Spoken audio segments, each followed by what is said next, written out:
Assalamualaikum warahmatullahi wabarakatuh. Halo adik-adik, khususnya kelas 5 ya. Masih membahas IPS kelas 5 SD semester 2, yaitu kali ini bab 7 dengan judul Daerahku Kebanggaanku. Kita harus bangga dengan daerah asal kita ya. Pokoknya kita harus bangga menjadi warga negara Indonesia. Indonesia memiliki wilayah yang sangat luas, yaitu sekitar 7,81 juta kilometer persegi ya, yang terbentang dari Sabang sampai Merauke. Sabang itu bagian barat Aceh, sedangkan Merauke itu bagian timur. Papua bagian timur, jadi dari Sabang sampai Merauke ya. Wilayah tersebut dihuni sekitar 1.340 suku, banyak banget ya, yang tersebar di 34 provinsi ya. Kalau Bu Guru ada di Provinsi Jawa Timur nih, lebih tepatnya di Kabupaten Situbondo. Kalau kalian mungkin di berbagai daerah ya. Kemudian lengkap dengan keragaman budayanya. Pernahkah kalian melihat peta?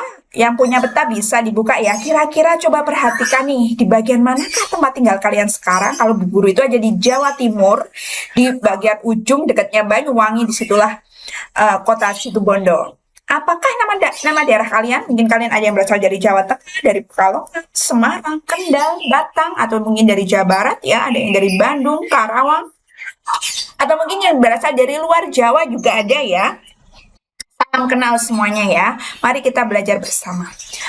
Mungkin berasal dari suku manakah penduduknya? Kalau ibu berarti suku Jawa ya. Dan apakah kalian sudah mengetahui keunikan dan keistimewaan yang dimiliki daerah kalian? Sudahkah? Mungkin dari makanan khasnya, lagu daerahnya, atau mungkin keunikan-keunikannya ada ya. Kalian harus mengenal budaya kalian sendiri, terutama budaya bangsa Indonesia. Yuk kita pelajari hal-hal berikut ini. Jadi dalam bab 7 ini, kalian bisa buka di halaman 191 ya. Apa sih yang akan dipelajari pada bab 7 ini? Yang pertama ini, mengenal warisan budaya dan mengetahui sejarahnya untuk kemudian dikaitkan dengan kehidupan saat ini. Kan kita harus tidak boleh itu ya, kita harus belajar dari sejarah, tidak boleh meninggalkan budaya kita ya, budayanya orang Indonesia. Dan kita harus melestarikan budaya itu biar anak cucu kita nanti bisa menikmati juga dan tidak hilang atau tidak punah ya budayanya ya.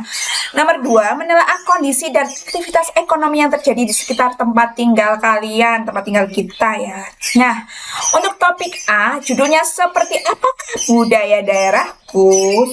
Sebelum masuk ke materi, kita jawab dulu ya pertanyaan esensial berikut ini ya. Apa saja jenis warisan budaya yang ada di daerahku?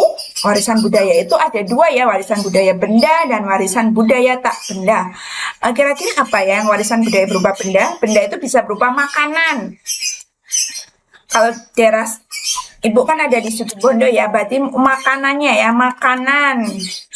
Dan tak bendanya itu ada tarian dan tarian tradisional. Mungkin di tempat kalian juga ada ya. Kalian bisa tulis sesuai dengan daerah kalian ya, di buku kalian ya. Oke. Nomor 2, apakah warisan budaya di daerah memiliki sejarah khusus? Iya, pasti itu memiliki sejarah dulunya kan.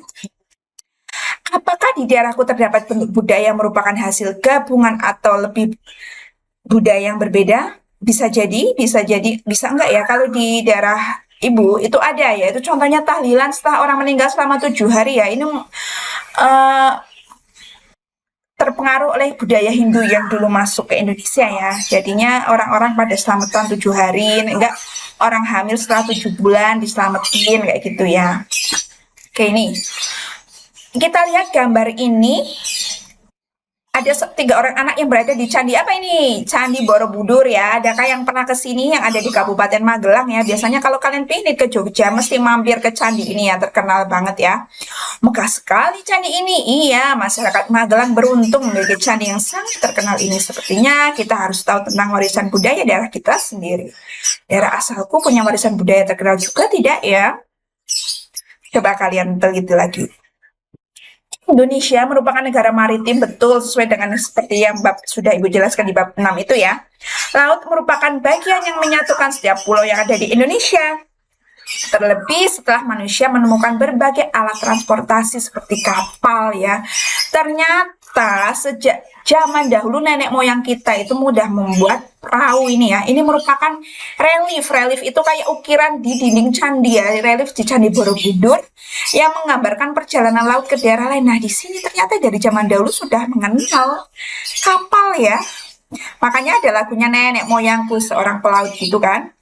Jauh sebelum bangsa asing datang ke Nusantara, masyarakat sudah terlebih dahulu mengarungi lautan untuk berdagang dan melakukan kerjasama antar kerajaan di Nusantara. Jadi untuk menyatukannya dengan bertransportasi menggunakan kapal ya. Oke. Hal yang sama terjadi saat bangsa asing mulai berdatangan ke Nusantara seperti bangsa Tionghoa. Tionghoa itu Cina ya kalau sekarang ya, Tiongkok, Arab, India, Portugis, Inggris, dan Belanda yang juga melakukan interaksi dengan masyarakat Nusantara ya. Mereka tinggal, menetap, lalu memperkenalkan budaya yang mereka bawa dari negara asalnya. Nah, budaya-budaya tersebut lama-lama diterima oleh masyarakat setempat sehingga mempengaruhi budaya lokal dan budaya campuran dari keduanya membentuk budaya baru yang dikenal sebagai budaya nama.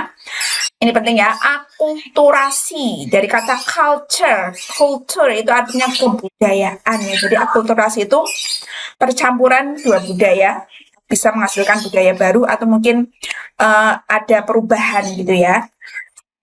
Bagaimana sih cara mengetahui bentuk akulturasi dalam suatu wilayah? Akulturasi itu percampuran dua kebudayaan atau lebih saling bertemu dan saling mempengaruhi. Oke, jenis warisan budaya. Indonesia memiliki berbagai keragaman warisan budaya ya. Ada dua jenis warisan budaya nih, yaitu warisan budaya berupa benda dan warisan budaya tak benda. Warisan budaya benda adalah warisan budaya yang bisa kita lihat dan raba. Jadi terlihat, ada bentuknya, bisa kita pegang. Contoh bangunan seperti candi gitu ya, pakaian, atau mungkin rumah adat, makanan, senjata tradisional, alat musik setiap daerah, dan alat-alat produksi itu namanya warisan budaya. Ini contohnya makanan yang terkenal banget ya. Empek-empek, ada yang pernah makan empek-empek, dan ini rumah adat di Papua ya, Honai. Ini namanya empek-empek. Makanan ini favorit Bu Guru juga nih. Dan rumah Honai. Oke. Lanjut. Warisan budaya tak benda nih, berubah, yaitu warisan budaya yang tidak bisa kita raba, namun bisa kita lihat dan kita dengar, kita rasakan. Contoh musik, lagu daerah gitu ya, tarian, kebiasaan, keterampilan, bahasa. Nah ini bahasa ya, Indonesia itu kaya akan bahasa daerah. Karena masih dalam Jawa aja itu berbagai macam-macam daerah, bahasa, logatnya juga beda ya. Nah itulah yang menjadikan Indonesia kaya akan budaya. Kemudian adat istiadat. Ini contohnya ini adalah lesung. Kalau zaman dulu itu untuk menumbuk padi ya. Dan ini batik. Terkenal itu dari Pekalongan ya, penghasil batik yang sudah sampai mendunia juga itu ya. Oke. Cara menjaga warisan budaya. Cara menjaga warisan budaya tentu akan rusak, bahkan hilang ya jika kita tidak menjaganya dengan baik nih. Terus kalau begitu nanti anak cucu kita nggak bisa melihat, nggak bisa menikmati kan. Bagaimana ya cara merawat, menjaga warisan budayanya? Contohnya ini, pemugaran Candi Borobudur. Borobudur dibangun pada abad ke-8, jadi sekitar tahun 800-an ya. Sekarang sudah tahun 2025 nih, sudah hampir berarti 2005 dikurangi 800 sekitaran 1700 tahun yang lalu ya. Ya lama banget. Yaitu pada masa kerajaan Mataram kuno ya. Kerajaan Mataram berarti Hindu kalau nggak Buddha ya. Kemudian candi ini ditemukan oleh Sir Thomas Stamford Raffles yang merupakan dari Inggris ya pada abad ke-19 sekitar tahun 1900-an, berarti dalam keadaan rusak ya. Kemudian pemugaran pertama kali pada tahun 1907. Candi ini juga pada tahun 1991 ditetapkan oleh UNESCO, yaitu menetapkan Candi Borobudur sebagai situs warisan dunia yang berasal dari Indonesia. Hebat sekali ya.